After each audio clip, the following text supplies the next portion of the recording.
Hello, humanoids, and welcome back to a brand new episode of The Two Left Feet. We're here 4 years, 1 month later, after the death of this very podcast, and where it was sent to oblivion because the rest of politics was sent to oblivion and everything was sent to oblivion.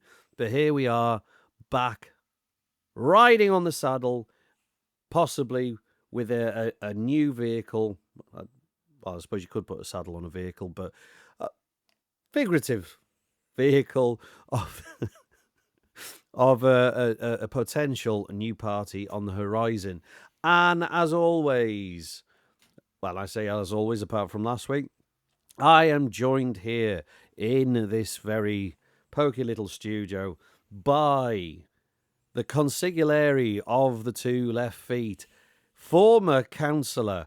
He is the man who knows the plan.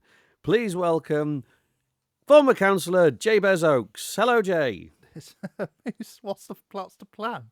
I don't know what the plan is. You're going to tell me. Oh, by the way, I'm Dafydd Vaughan. This is Jabez Oakes. This is the Two Left Feet. I keep forgetting to do that, and very highly unprofessional for me. 4 years. It has been 4 years. I have forgotten, and we're back here doing it again. Right, so hello, Jay. How are you? I'm sure how the listeners would like to find out, how have you been in the last 4 years?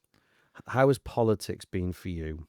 I'm trying to think of when we stopped the sort of podcast. It's sort of We stopped. I think the last episode we put up was Apologies and Hate, and we were as the description I put it, we were discussing racism in the UK with an apologetic councillor Jabez Oakes, with bigots, racists, and liars more prevalent now than ever. If only we knew what was to come. We tried to discuss this week's news stories without getting too angry. And I spelt too wrong. I spelt it with one O, which, 4 years later, I've just managed to pick up. Are you angry about that? I'm angry about that, spelling mistakes. Yeah, so that's where we were 4 years ago. 4 years has passed. A lot's happened. We had changes in America because of about 4 years ago, obviously, we thought politics in America had calmed down a bit after, the Donald Dunce had been ousted, and there was an insurrection, and we thought that would be the last of him. Obviously, he's come back. I think that shingles. It's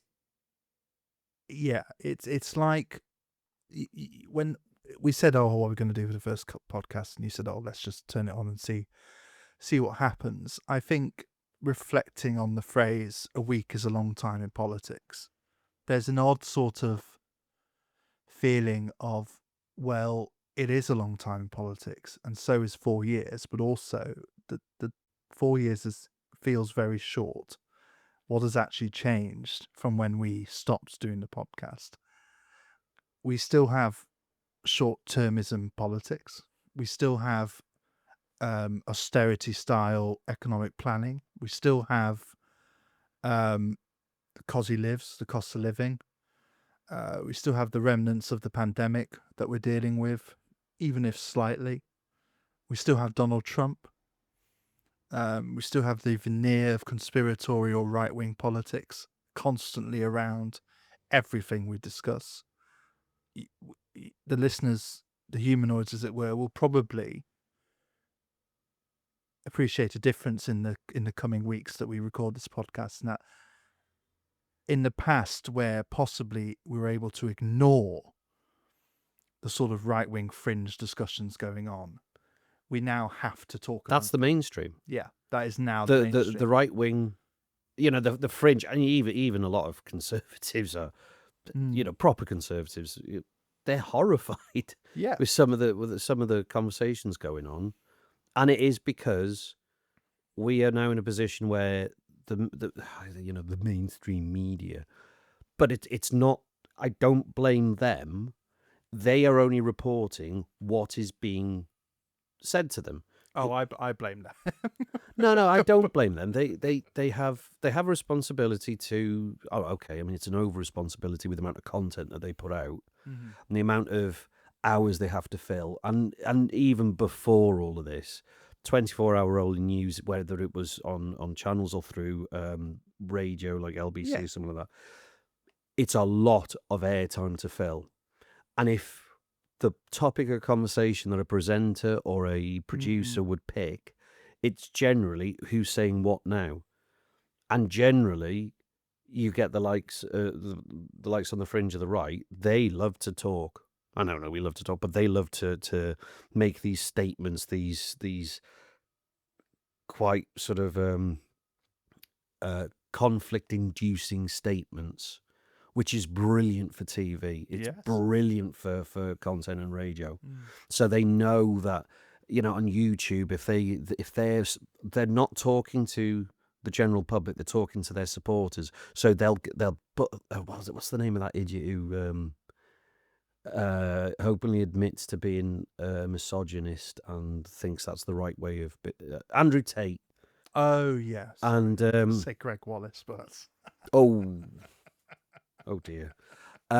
Things have changed. Allegedly. Allegedly. Yeah. But not allegedly for Andrew Tate. He's openly he's proud of being a misogynist. But then on that side of thing, you go to a YouTube channel and it'll just say this horrific language of somebody destroys somebody.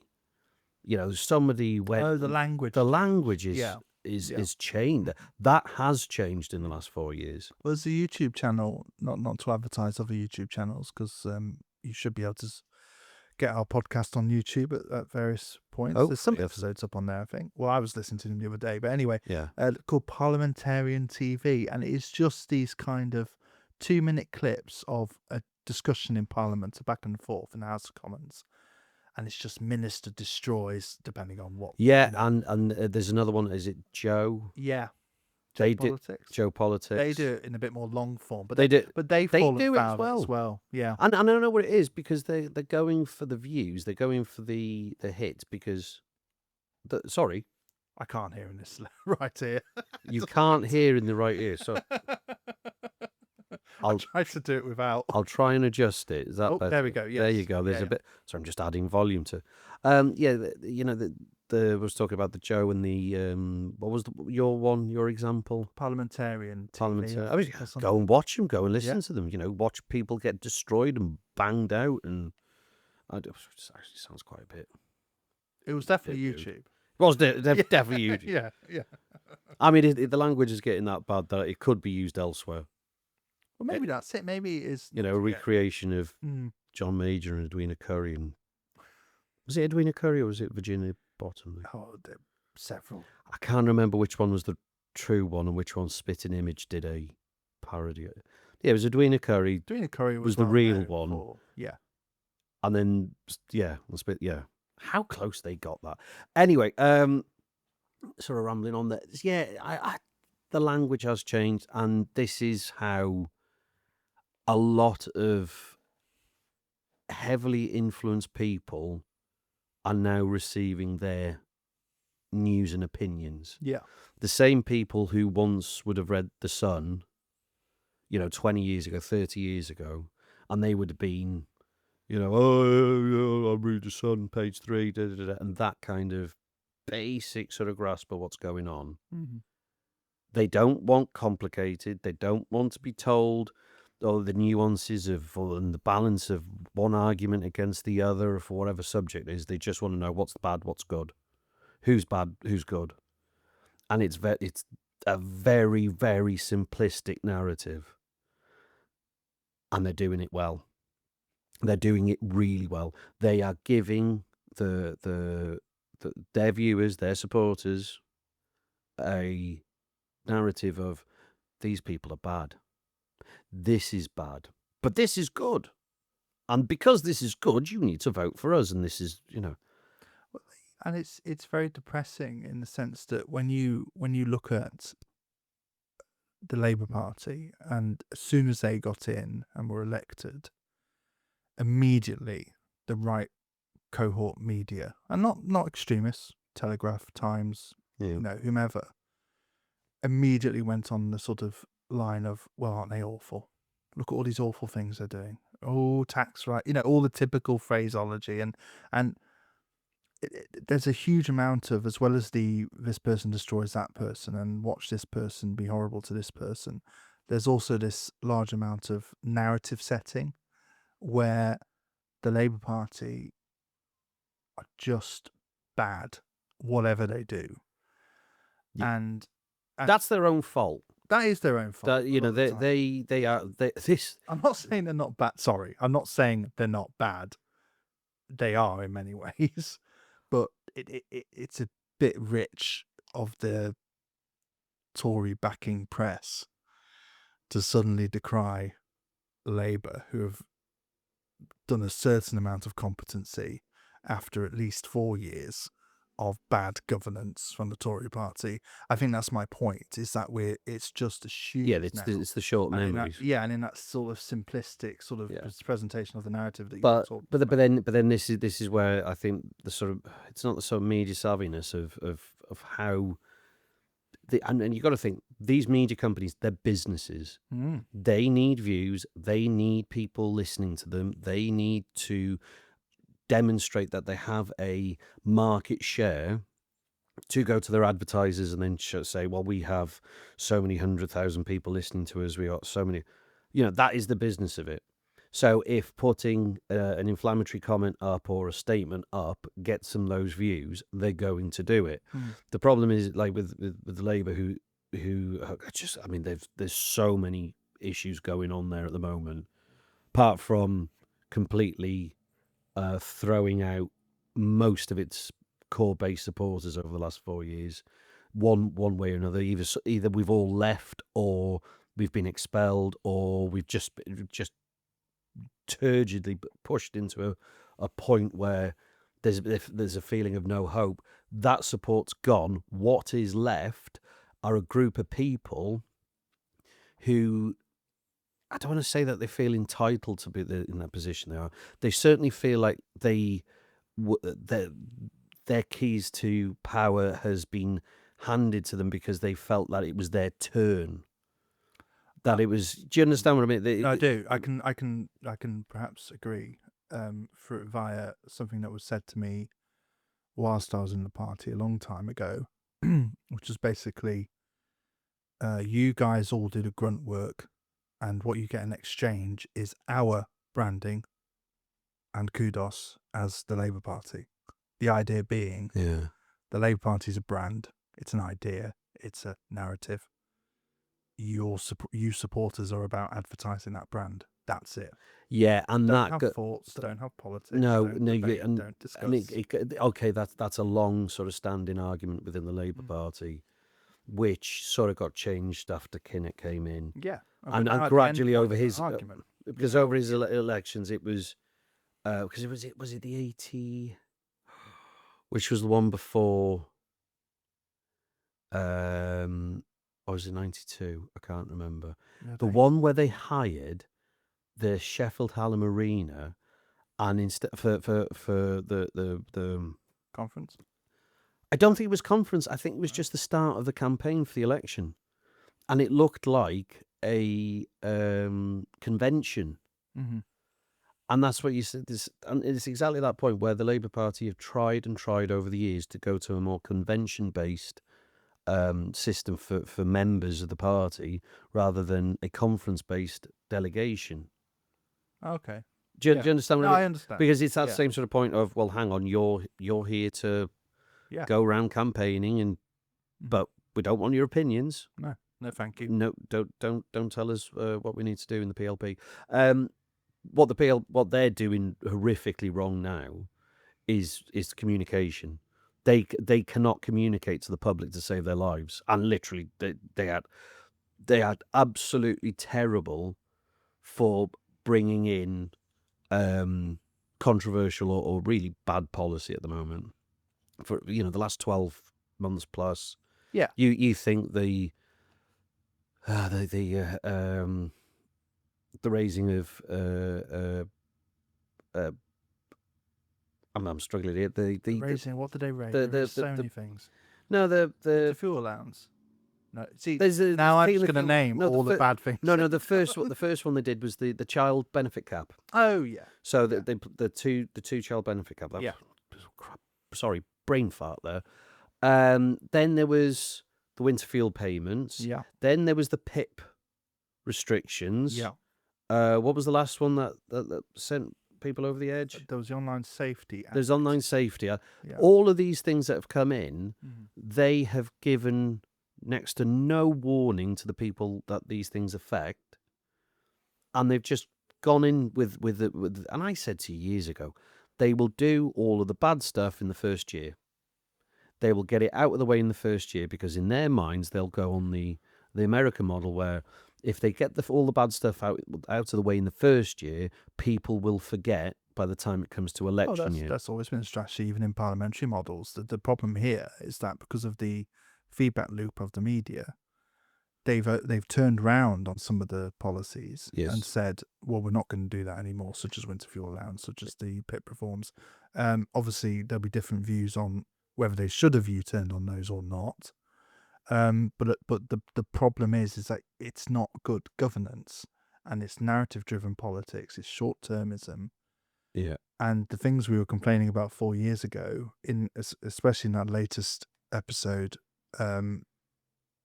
before this one, it's the same but worse. And I think that's a key marker of what this podcast may be. Yeah. Half of it, I hope the other half will be hope. I hope the other half will be. Well, hope. we'll go to a break in a minute, and then we'll come back with the next generation of politics. But just sort of just finishing this sort of section of the podcast where I can't see any way that the current state of British politics can continue as it is without massive lurches to the right. That actually the choices presented to the British public right now are so bad that people's and I don't think it's out of any form of hate or malice. It's just that they're going, well, we've got to try something different. They did Tories for 14 years. Certainly, like you say, the last 4 years of the Tory government, it was horrific. Then they've gone, as a general British public, they've gone, okay, maybe they're not as safe a pair of hands as we thought they were. These guys look like a safe pair of hands now, and to be fair, Starmer said nothing. The whole election was no commitment to any policies whatsoever.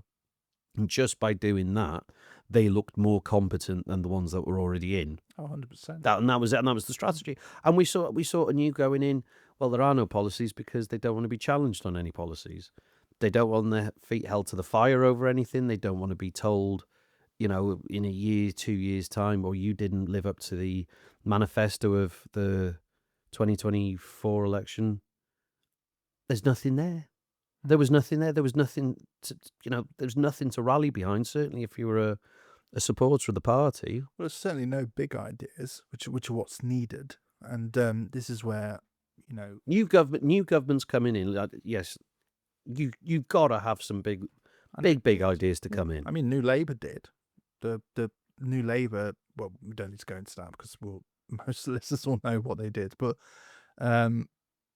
the Conservative Party and Liberal Democrat coalition, when they came in 2010, had a set of big ideas. Yeah. So many were agreeable, disagreeable, doesn't matter. Whatever. They came in with a plan. Tony Blair came in with a plan. But then the thing is, Thatcher came in. All the most Attlee came in with a plan. Eh? Attlee came in with a plan. Yes. Lloyd George came. Yeah. Okay. Yeah. Disraeli came. I take the point. No, the point is they all had the point of getting into government. Good to government. do things.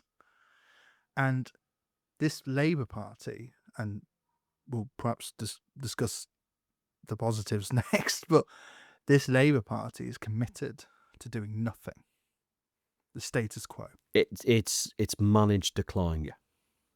And it's doing managed decline very well because I don't understand that there's no gusto, there's no fighting, and there's nothing from anyone in the Parliamentary Labour Party who I can sort of say, apart from a couple of odd ones here and there, there's nothing there where I can go, oh, actually, I can hang my hat on that. I can get behind that. That's a policy that should be brought in. Mm-hmm. I think the only thing that I can sort of think is maybe GB Energy, and only because that is a compromise between complete outright public ownership and the sorry state of affairs of the profiteering on poor people. Yeah, that's going on. Yeah, and they will make a difference, those kind of policies. But again, it's the narrative picture on that is not well done. None of us know about that. No, right. We're going to take a break, and we're going to come back, and we're going to talk about the new state of affairs in British politics with, well, what is it? Your party? It's your party. No, it's your party. It's your party. No, but it's your party. All right, it's our party. It's all ours. It's all of yours. It's everyone's listening. It's all of our party. We'll be back right after this.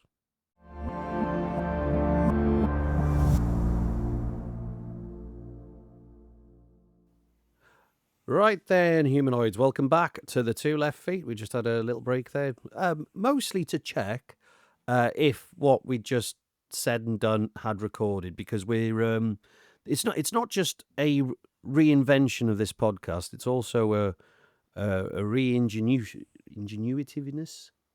I don't know. I've got new program software and everything. It's the first time I'm using it properly. This thing transcribes what we've just said. It's brilliant. It's fantastic. It's the best transcriber ever. And we were just checking over to make sure that everything's recording fine, and it looks like it is. So that's great. It's all good then. Right. So this half of the podcast, we are now talking about why we are back. Why are we here? What's it all about? And it is about the setting up of what's been termed so far as your party. It's a placeholder name. It's not the proper name, even though everybody seems to think it's going to be possibly your party. I'm indifferent to it, to be honest, at the moment. But since the formation of said party, 700,000 plus, I think it's nearly 800,000 plus people have signed up their interest to supporting the party that is yet to be formed in one way or another. This is a massive movement in British politics, and certainly an opposing force to what's going on at the moment.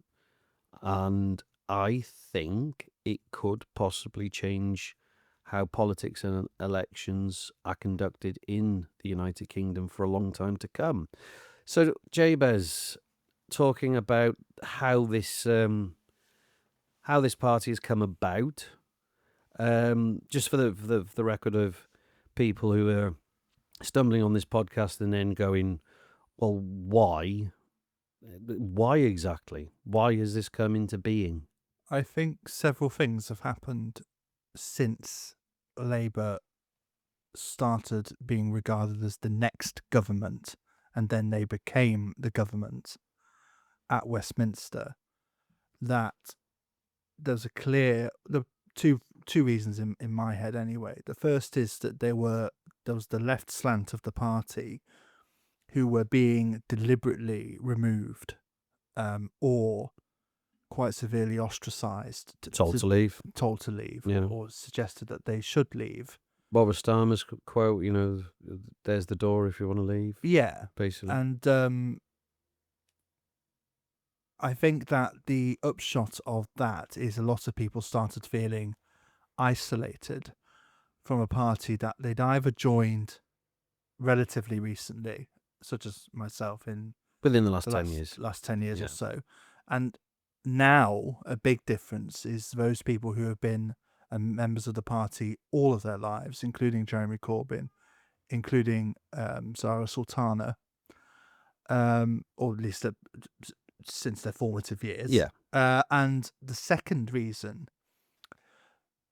is what we touched on before, which was a persistent decline of our political landscape, whatever that may mean. Whether it's the country's managed decline, as Dav put it, or it's the sort of decline of political debate, the he destroys her sort of thing, it's the discourse the sort of between discourse destruction. yeah.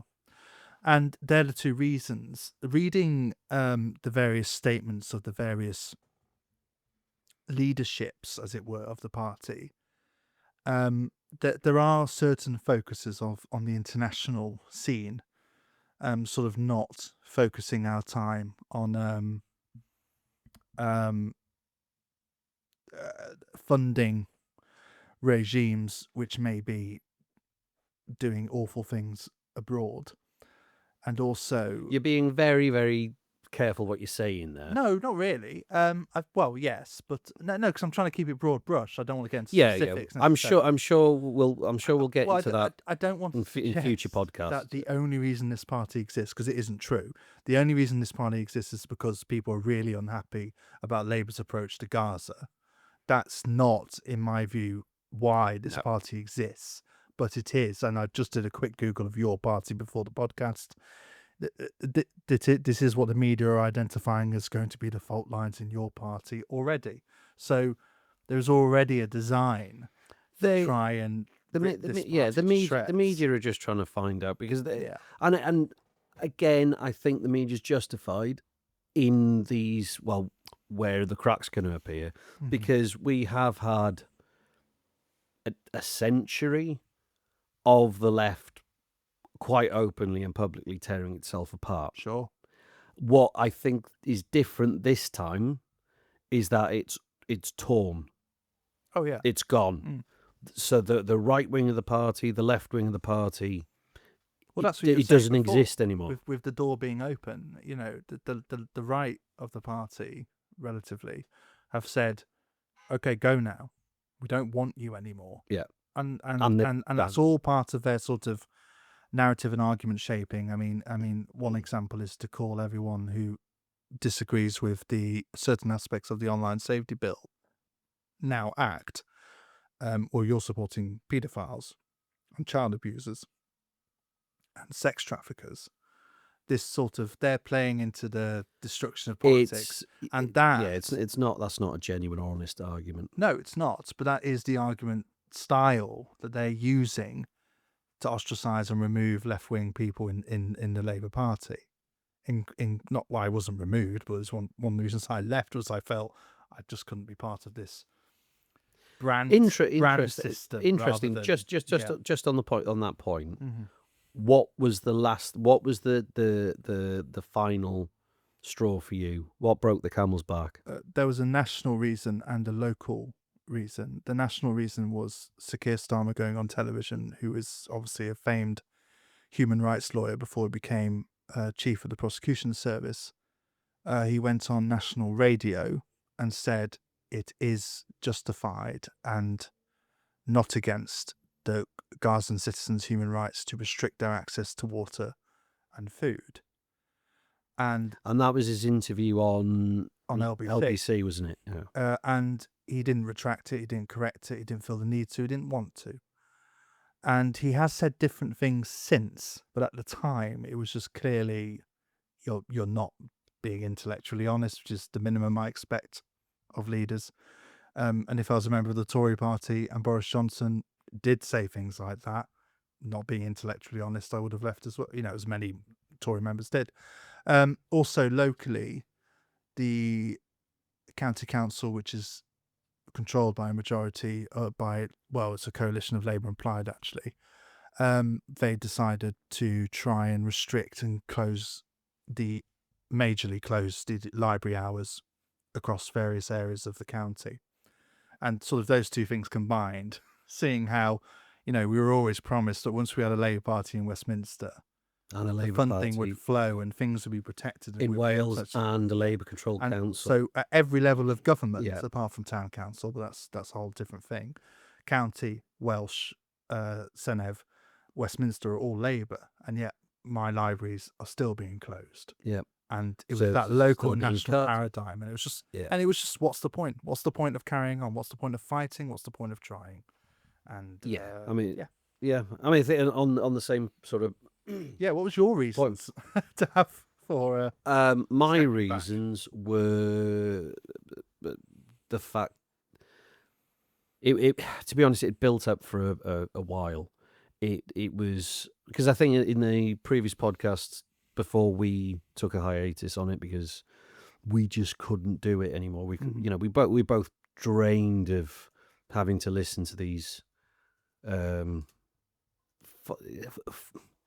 false narratives. I think is the best way of calling it. And I think when I was watching the news and I could see what was happening, this is after everything that happened in Palestine and that October a few years ago.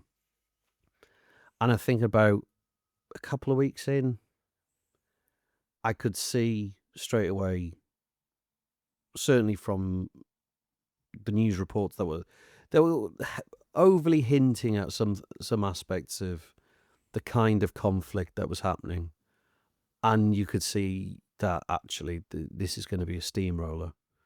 This is going to be an absolute annihilation of everybody who lives on the Gaza Strip, and as it has turned out to be, it's exactly that. And for anybody who couldn't see that coming, go back and look at the news footage at the time. It was quite evident there and then. And the fact that countries did not come out and condemn the reaction of the Israeli government to, I mean, there's the whole argument, do you condemn Hamas and everything? Absolutely condemn Hamas. Hamas They're a scummy death cult. Yeah, they're End of. There's no argument, and there's never been an argument about how bad they've been and the evils that they've brought into the world. But counteracting an evil with a bigger evil is not. It's what Jon Stewart always said, a Jewish comedian and commentator in America. He always said, "Well, tell you what. How about we don't compare the actions of a terrorist group with a legitimate democratic government? How about we don't compare the two and treat them, the Israeli government should act better than Hamas does because they're a nuclear power. Government. Well, yeah. They have unbelievable amounts of resources. Global resources available to them. They do not need to annihilate a whole group of people, and regardless of the the social viewpoints of that group, does that group deserve to be annihilated off the face of the earth? I think we're going to get into the Palestine sort of thing a little bit. I wasn't going to do that in this one, but I'm sure we'll talk about more of that again. But that was the point for me where I went, I can't support this guy. I think, and I think it's. I mean, there were other reasons. There was another reason why. We'll do Palestine again in a future podcast, and I'm sure we'll maybe bring a couple of guests on to talk about it. It's worth talking about, and just to explain why it may be useful for us as well in future podcasts to set out why this is an instrumental issue that's created this sort of need for a new party, if that's the argument. And it is included in Sultana's statement, at least. We're horrified at the shameful complicity in genocide, her view, and it might be your view as well, I don't know. Yes, but I don't have a view yet. But I agree, it's worth talking about, but especially I think for listeners who perhaps aren't as involved in this, is understanding why it's so important and why this conflict over others is a highlight of disturbance for us. Yeah, I think, and why it's a reason for people to leave the Labour Party. Does it? Yeah, and it just doesn't sit right. Yeah, it doesn't sit right. The whole conflict there is just atrocious from start to finish. There's no reason for that level of destruction to occur. And I expect from the leader of a left-leaning political party to have empathy, with enough empathy and with people all around in the conflict to understand that their position in the world is to also calm them down Yes. and get them to back down and certainly allow the Israeli government to realize maybe you don't have the support, the global support. No, but that's not been the rhetoric. It's been absolute full support. So the Israeli government have gone, well, we have absolute full support to do this. We can carry on. We're justified. Is it, if there's no condemnation from the international community, how can any person in that position feel that they're doing wrong? I think that it would require a full sort of breakdown of what the leadership in Israel and the Israeli government are thinking.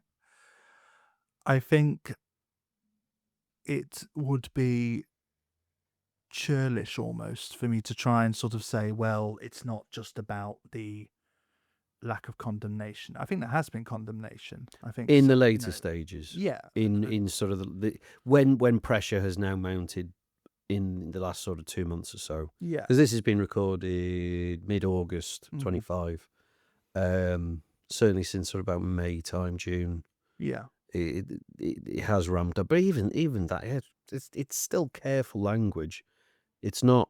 Oh no, it's yeah, and while some countries have taken Israel to court, others have Yeah. just said, well, yeah, Anyway, yes. we will come back to this subject, and I think maybe it's probably going to be. You mentioned other Prevalent. reasons why you left. Oh yeah, and some important. more silly than the others, but some actually, yeah. Why? So some of the reasons that maybe not most prevalent, like I say, it's more of a local thing. So within the party here, in when we are in our part of Wales, there were members of the Labour Party who had been members of the Labour Party since they were. Are you okay there? Yep. Okay. Just fiddling. Just fiddling with the microphone. Yeah. Um, Just the microphone. just the microphone. Yeah. You know, this is radio. They've been members of the Labour Party since they were teenagers. Yeah. When they first started working, there's a couple in particular, and I know there's a tendency that some Labour Party members of that era, certainly who got the Labour card in the 1960s or 70s, you know, they've been through a lot, so they won't put up with nonsense. Really, there's a group. Everybody knows the group. Everybody who's been in the Labour Party knows that one member who's, no, we're not doing that. No, absolutely. And you will get other sort of centrist, neoliberal types who are in the party going, oh, they're militants, they are. Sure. And they'll put a label, so when actually they've fought bloody hard for what they've done over the years, and some of them, whether in whichever industries they were in, but they were still loyal. Yeah. They were still absolutely loyal. And when it came to meetings internally, yes, they would argue a lot. Yeah. And we know them. Mm-hmm.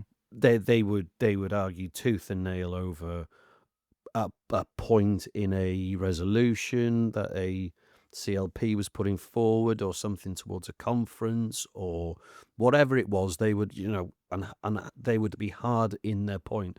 But when a vote was taken, That's the vote. that was the vote. Mm-hmm. And when we went outside that room, they were back. They were loyal, and whatever's been said or done, they would still be loyal. They were being thrown out, and they have been thrown out of the party. They have been put under investigations for spurious sort of nonsense sort of accusations. And it's this difference between the different levels of the party where they've got to understand those people at that level of the party are contributing in the same way as they contribute to their union branch. They have no aspirations to become any sort of public representative at any level of government. They're there just to support. Yes, they're grunt workers, but they're grunt workers who would like an opinion, have a little bit of Well, that's the actual exchange, isn't it? Yes, it is. Yeah, the actual exchange is I'll give up my time to leaflet for candidates and to represent candidates. I'd also like to be able to vote for them. Yes. And I'd also like to be able to discuss policies and have input in the policy process. Yeah. And for them to accept what their CLP and what their local party is asking of them. Yeah. As a representative. We'll listen to it. That's another. Right, that's another subject, That's a subject coming up in a podcast not too far away. Constitutional law, ladies and gentlemen. Yes, well, there's going to be a lot of constitutional podcasts about the new party, but I absolutely objected to all these people getting thrown out of the party, and it was on the basis of, well, this person put a post 7 years ago on Facebook that might be seen as ...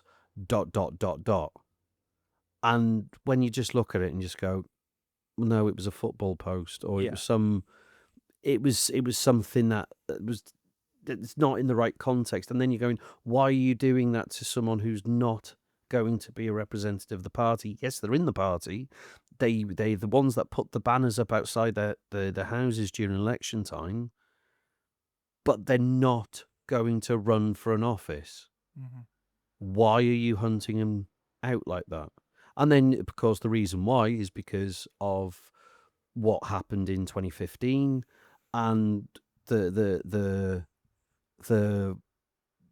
fear that 2015, when Corbyn managed to get the leadership of the Labour Party, they, and I say they as in the centrists, the right, as you say, the relative right of the party, they thought they got rid of that back in 83. Mm-hmm.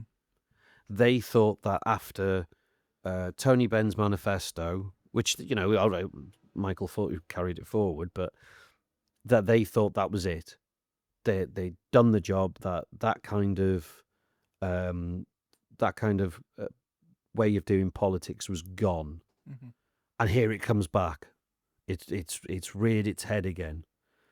And for them, the horror of seeing the Labour Party, and they did say there was many of the people at the time who I spoke to, they did see that transition back into a more democratic party being horror filled. Yes, and I think that's I would perhaps take one step back and say it's got nothing to do with ideology or policy or direction or whatever. It's simply the idea of not being able to control the movement. Yes, and bottom up, top down, and that utter fear, and they can dress it up as, oh well, it's not being able to control the brand. It's about getting into power. It's about getting into government, and it's like, yes, all those things are important. They're true. Necessary. I mean, I never disagreed with that. No.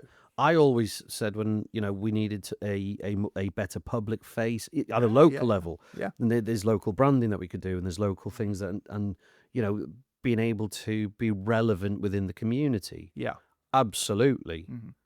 But those private meetings where members get together, that's when discussion should happen. Yeah, that's when my point was at the time was, if the centrists or relative right of the party, whatever you want to call them, neoliberal, blah blah blah blah, if their arguments were the strongest arguments and the right argument, they would just naturally win the votes. Because, well, that's what you always got. Whenever a debate happened or a discussion happened, and there were those members of the party of a different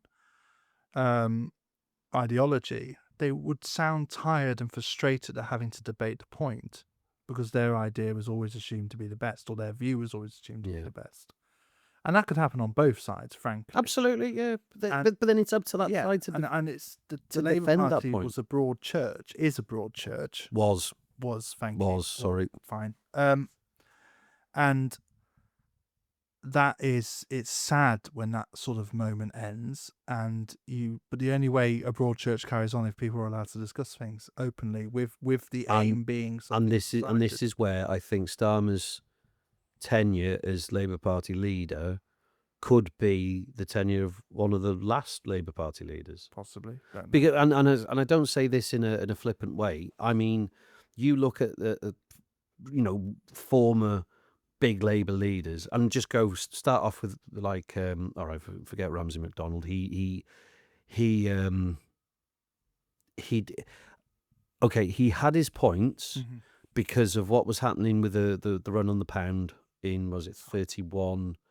You okay? Yeah. Yeah, okay. I know we're over time. Well, I'll just finish this point. Sorry, I just get upset when there's a certain time on the clock. There's a certain time on the clock. Okay. I get itchy. The- Fiddling with my microphone but again. he failed to keep it together. Yeah. So he went off, and then it was the national government and blah blah blah. Lessons were learned after that. When Attlee came in, he had an Erin Bevan, going wild on the left hand side. Yeah. And Erin was a very vocal left wing speaker. Attlee kept him in. Mhm. Attlee gave him a position in the government, Yeah. which he did. And then he fought and he fought and he fought. And then what did we get, Dav? But the NHS. There we go. That has saved Yeah. hundreds of, millions of people's lives. And it's because not perfect. It's not No, it's not politically perfect. pure. It's not I know, easy. and this is the massive thing about. I mean, just on a side point, Sure.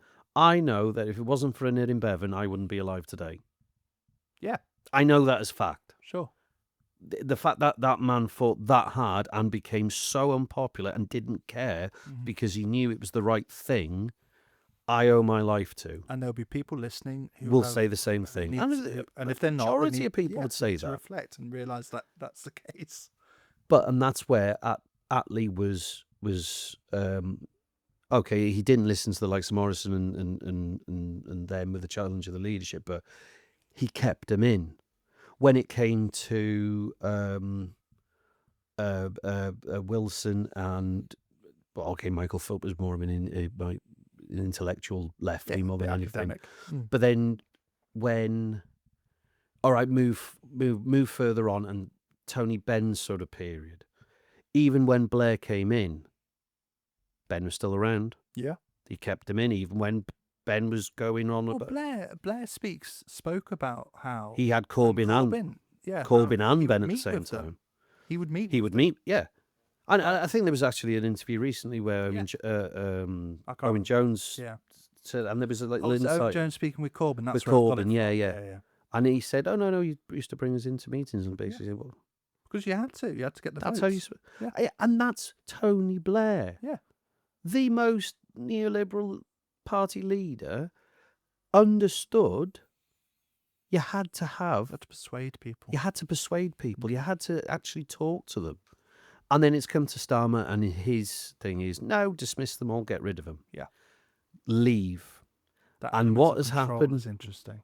We can discuss that perhaps. The what?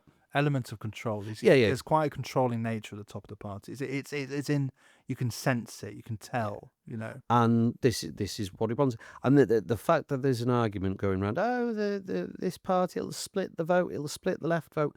No. The left vote was taken for granted. It was borrowed to the centrists. It was lent to them. They had borrowed it, and they misused it.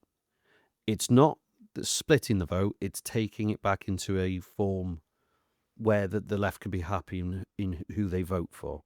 Now, what that means in future, I have no, and I'll say this now, I do not think that the setup of this party will be one that's going to get the keys to number 10. It will not ever gain a majority.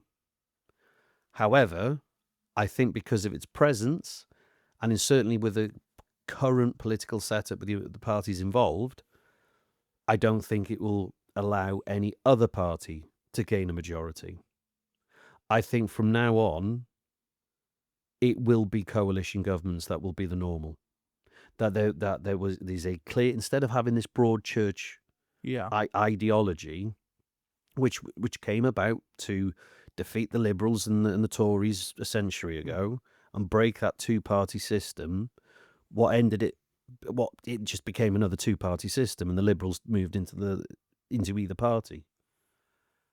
What I think now will happen is that this party, your party, will be a clear soft left to not extremist left. Hard left. Well, it's not. I mean, the media trying to make out, oh, it's the opposite to reform. It's not the opposite to reform.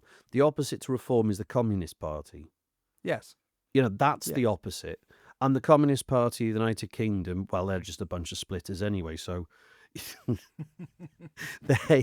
their voice is never taken as being an opposition. But that is the genuine diametric opposite. Yeah.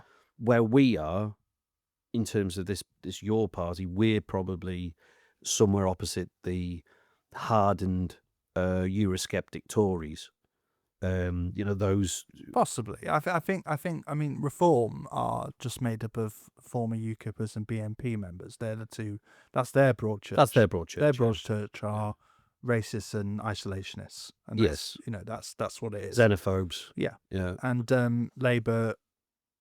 That's going to happen a lot. Freudian slip. Your party. Yeah. Is going to be.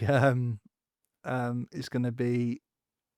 It will have some socialist communist members.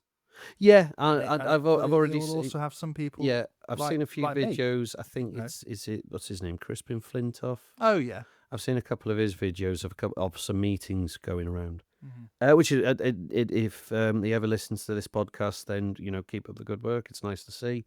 But I have seen a couple of speeches in his videos, and I've gone, ooh, okay.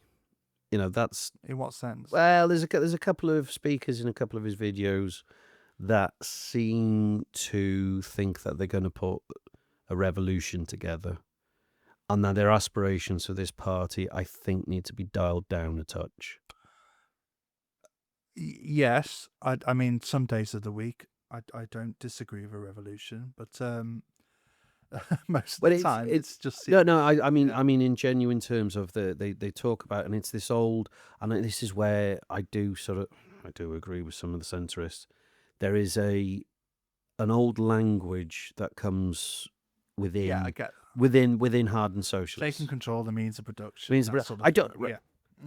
But I add the caveat because it's taking what's the full phrase, taking control of the means of production, and then there's a bit, but it basically means everything that's produced should be owned by the state and run by the state.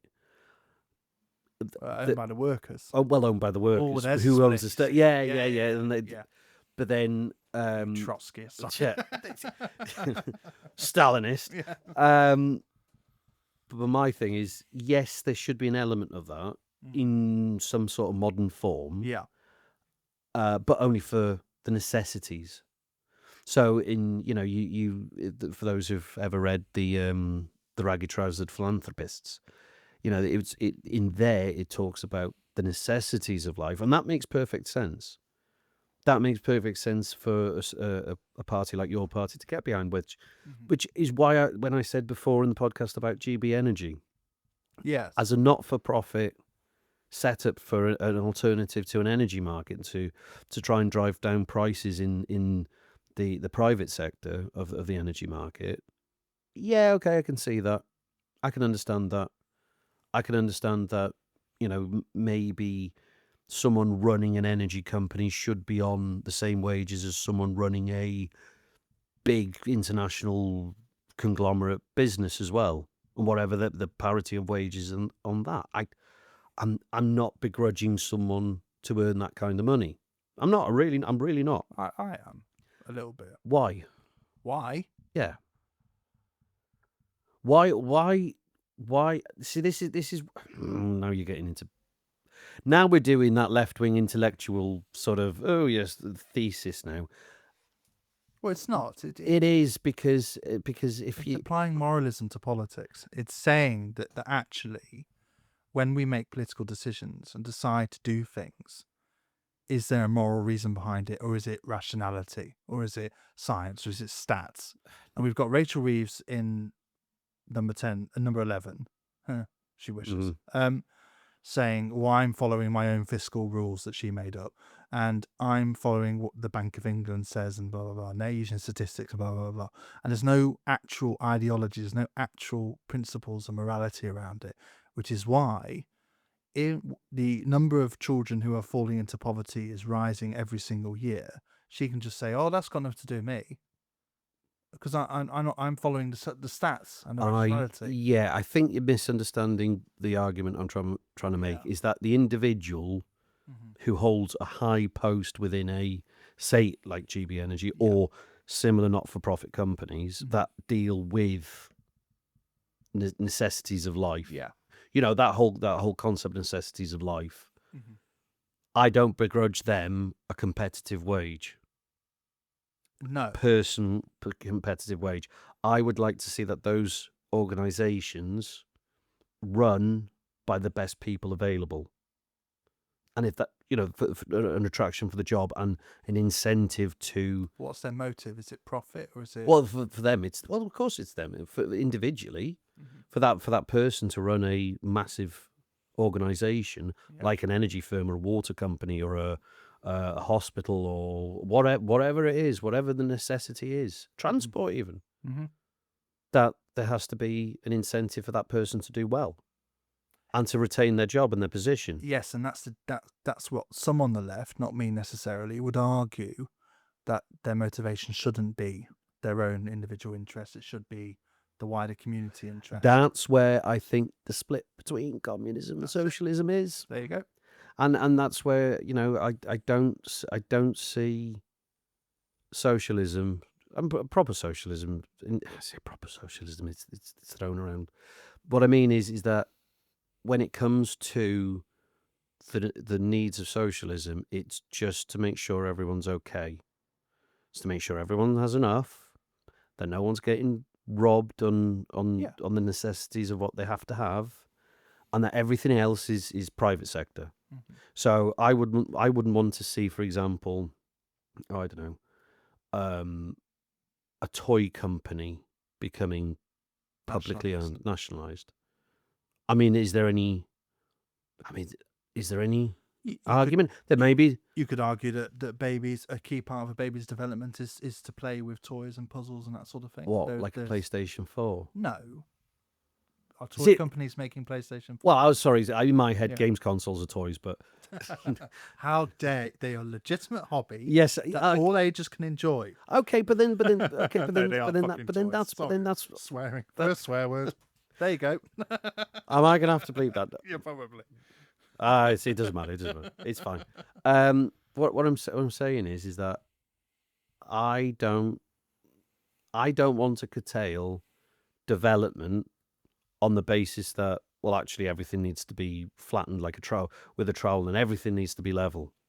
I want it's got to be an amount of competitive but nature. Surely you disagree with the current political mode, which is to try and ignore moralisms and right and wrong. No, it's not ignoring moralisms. But the moralism that's what they're doing. That my argument is, you're not at that end of the scale, but the current Labour Party is. So even though you're not as left-wing as perhaps other people are, you're still within the zone it depends your party rather than Labour Party. Oh, God, yeah. Because the Labour Party have adopted this rationalistic, neoliberal, everything's right as long as there's growth politics. I mean, I'm not. This is the thing. I think if everybody's honest with themselves, not everyone's completely left or completely right. There are subjects which are you're in the middle over. Some things you're lefty over. Some things you might be a little bit harsher over on the right. Like you say, the majority of my understanding of the world and where I think it would do better is now in where this space that your party is taking. I'm not saying, how can I put this? I'm not saying that there's going to be discussions certainly in the next few months with the development of this party. I'm going to say, well, that's just ridiculous. Yeah. But here's my take on it. Mm-hmm. Once the room decides, the room has decided. I accept that. It is up to me. If certainly on economy, Mm-hmm. I think I'm more interested in economy politics than anything else. But certainly on that side, there is a good argument, and I've said this for years, that socialism to booster an economy and to underpin an economy is the best form of growth. Yeah. That it provides a nice, stable platform It's sort of a for Keynesian outlook. Yeah. for Mhm. for growth to occur. Mm-hmm. And the thing is, in the last 5 years, we know that to be true. We know that it's possible because if you look at the remedies that were taken during COVID, but suddenly now we're in trouble. Socialist programs came in to underpin industries left, right, and centre. And what we've seen since is that the Tories say that it's we were the fastest recovering, blah, blah, blah, and whatever stuff. They're not lying, but it's not because they suddenly became geniuses. It's because there was more money in the system. Yeah. Because there was more money in the economic system, which allowed people to, especially remember those furlough payments, and a lot of people. I don't remember them. You don't remember? I don't remember them either because I'm self-employed. But in terms of for a couple of years afterwards, there was a bit more money going round.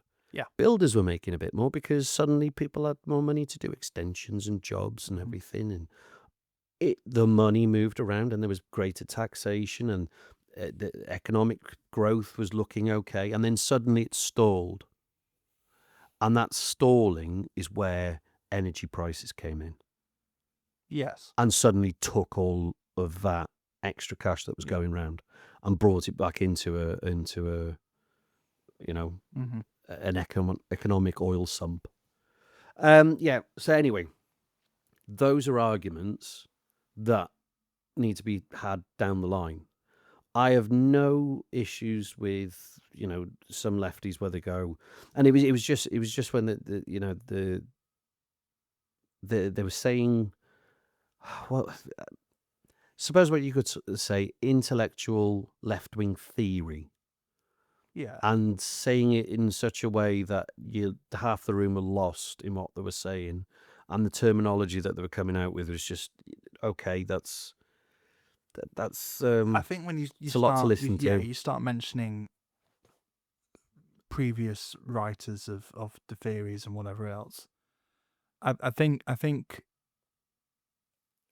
it's looking at problems through a different lens, and sometimes that's academic, sometimes that's through analysis, which is what you were just doing there.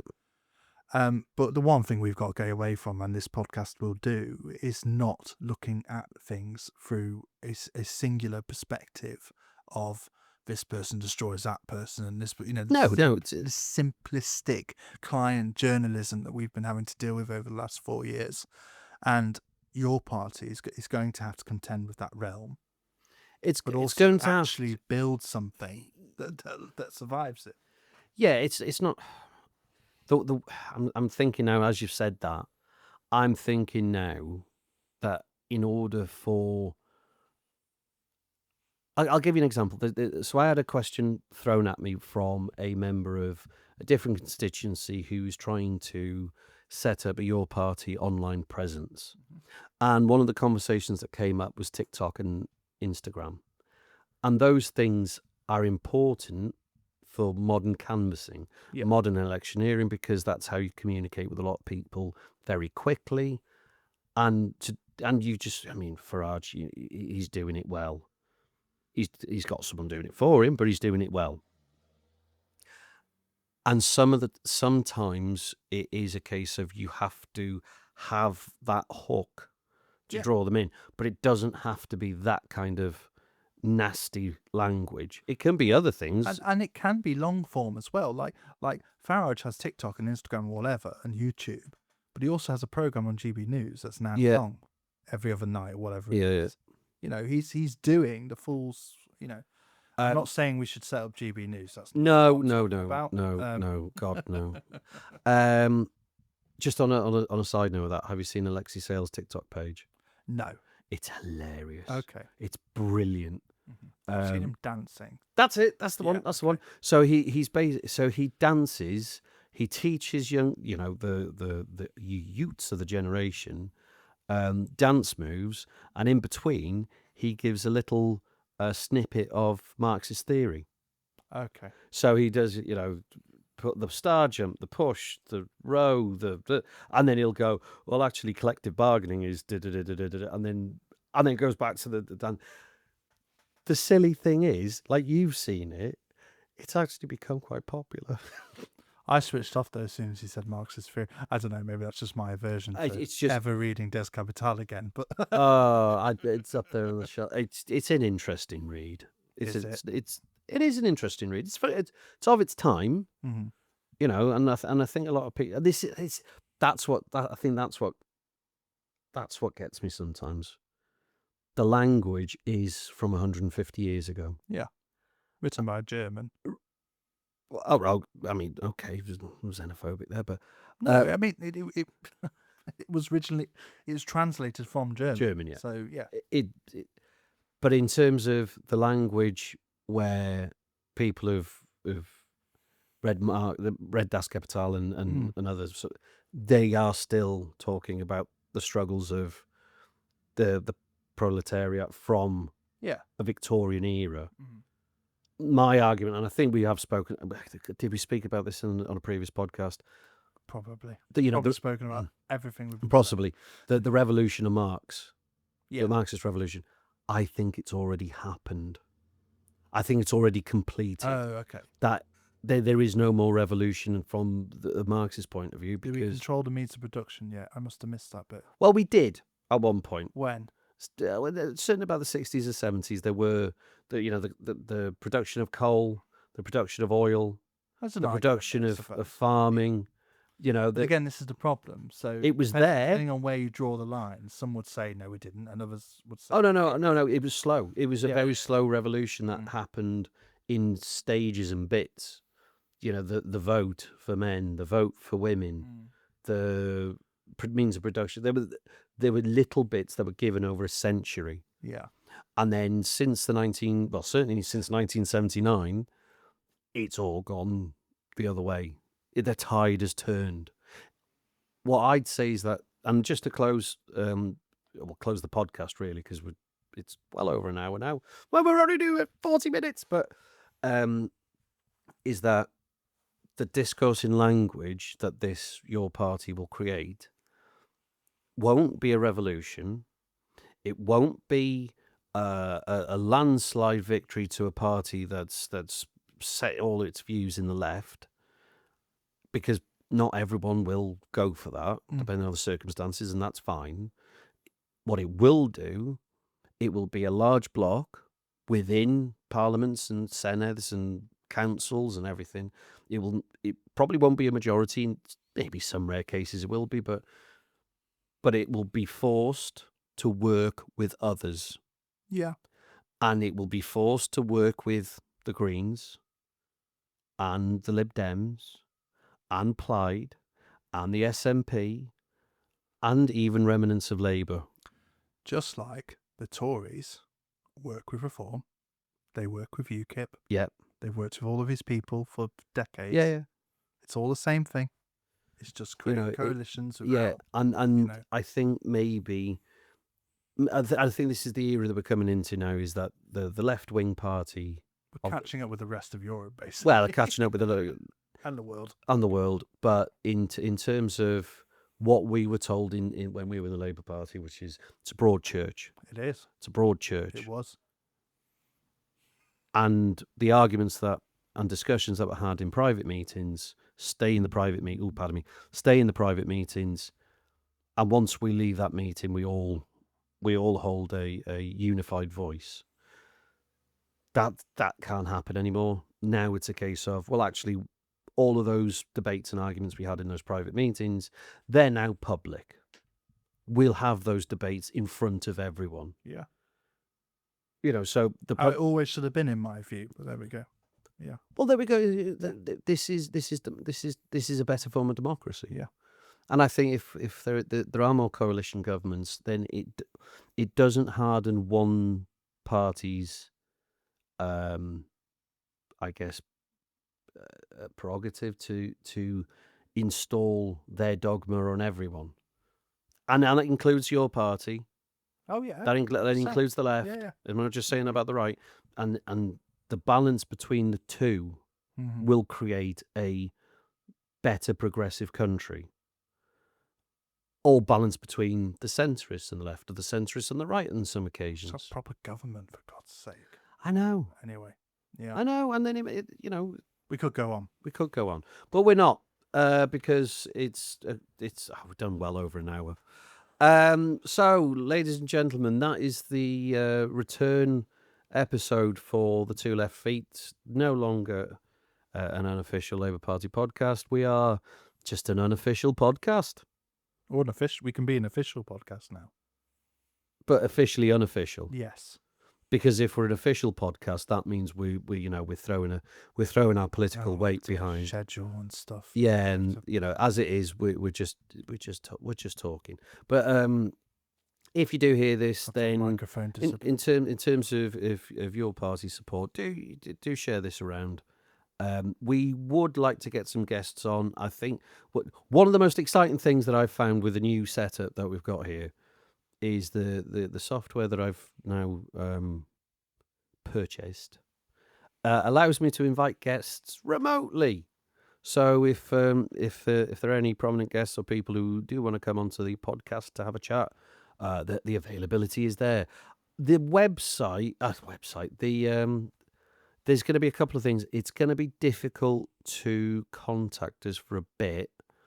I'm going to say website again. The email address is still LabourPod. What was it? LabourPod at Gmail? gmail.com, wasn't it?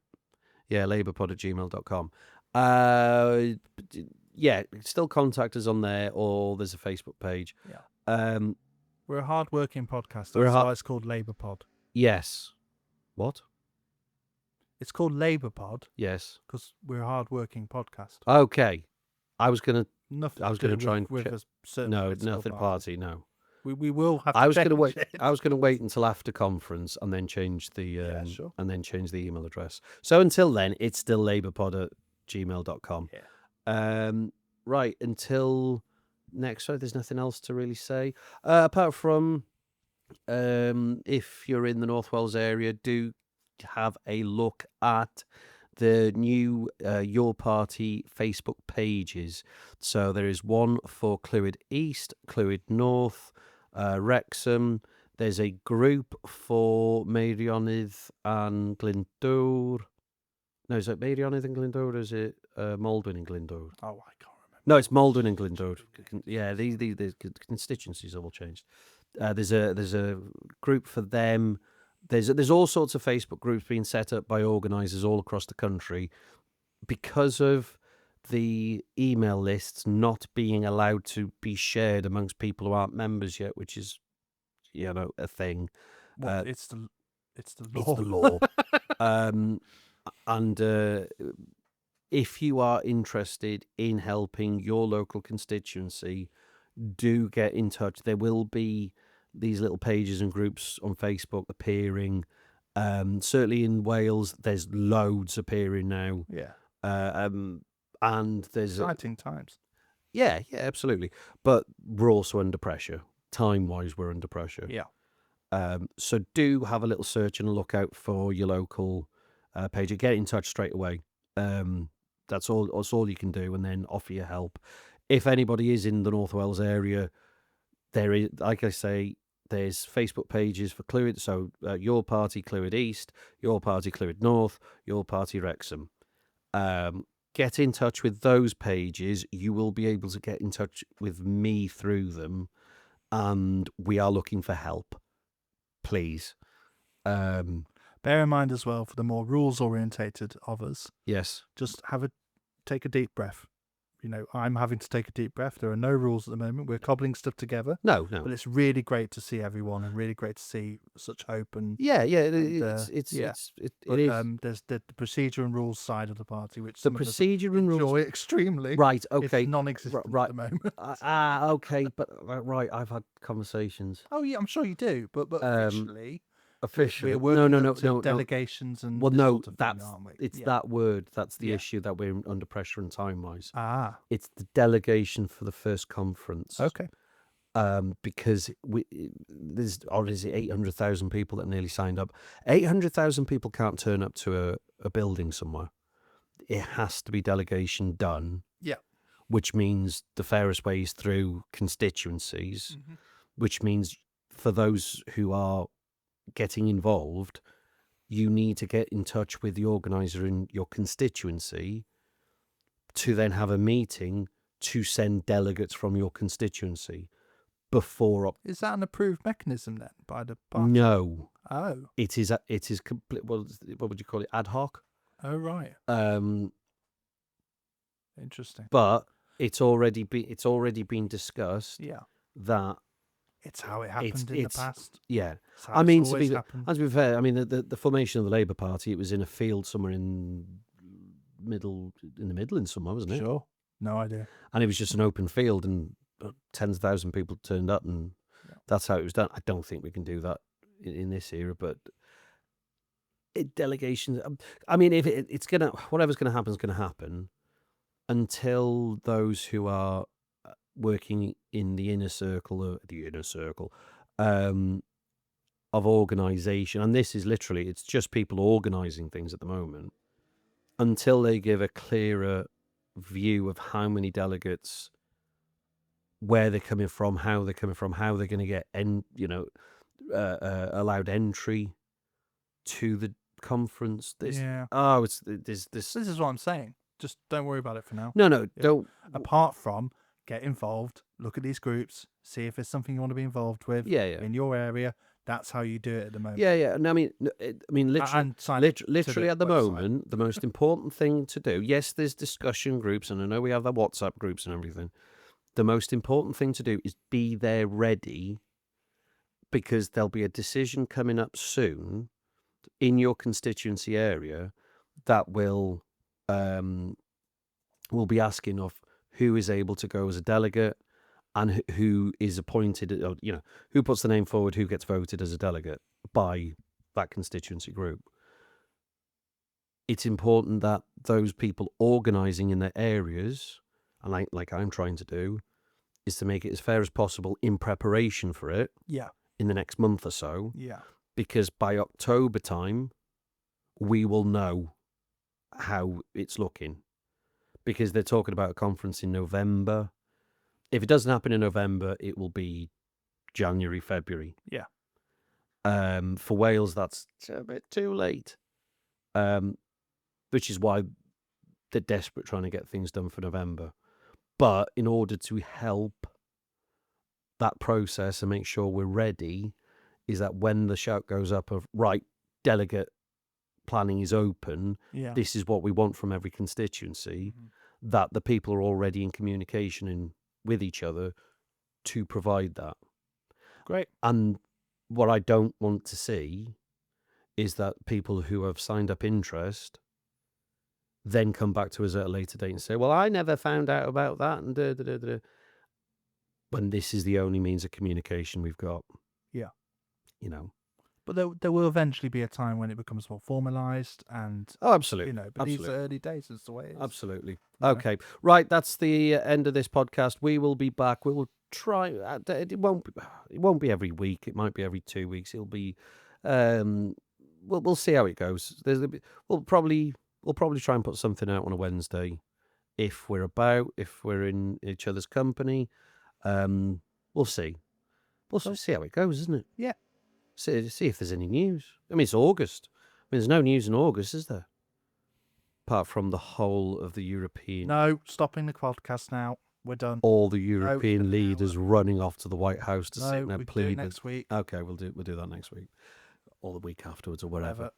Okay, dokie. Right, humanoids, that's the 2 left feet. Glad to be back. Get in touch. labourpod@gmail.com, gmail.co.uk. I can't remember where it is. It's on the thing. I'll put it in the description of the doobly-doo. And then it's been 4 years, and we'll be back soon. So thank you very much, humanoids.